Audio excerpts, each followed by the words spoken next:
জামাতের প্রার্থী নুরুল ইসলাম বুলবুল মনোনয়নপত্র উত্তোলন। মাহিদুল ইসলাম ফরহাদ, চাঁপাইনবাবগঞ্জ জেলা প্রতিনিধি। এর রিপোর্টে দেখুন বিস্তারিত। চাঁপাইনবাবগঞ্জ ৩ সদর আসনে আসন্ন জাতীয় সংসদ নির্বাচনে জামাতে ইসলামীর প্রার্থী মোহাম্মদ নুরুল ইসলাম বুলবুল ১৭ ডিসেম্বর বুধবার জেলা প্রশাসকের কার্যালয় থেকে আনুষ্ঠানিকভাবে মনোনয়নপত্র উত্তোলন করেছেন। এ সময় তার সঙ্গে ছিলেন জেলা সাধারণ সম্পাদক মোহাম্মদ আবু বক্কর, নায়েবে আমির ও সাবেক এমপি মোহাম্মদ লতিফুর রহমান, সাবেক পৌর মেয়র মোহাম্মদ নজরুল ইসলাম এবং স্থানীয় নেতাকর্মীরা।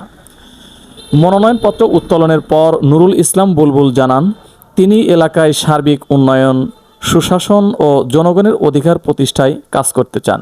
রিটার্নিং কর্মকর্তা বলেন, চাঁপাইনবাবগঞ্জ ৩ আসনে মনোনয়নপত্র সংগ্রহ কার্যক্রম শুরু হওয়ায় নির্বাচনী মাঠ ধীরে ধীরে সরব হয়ে উঠছে।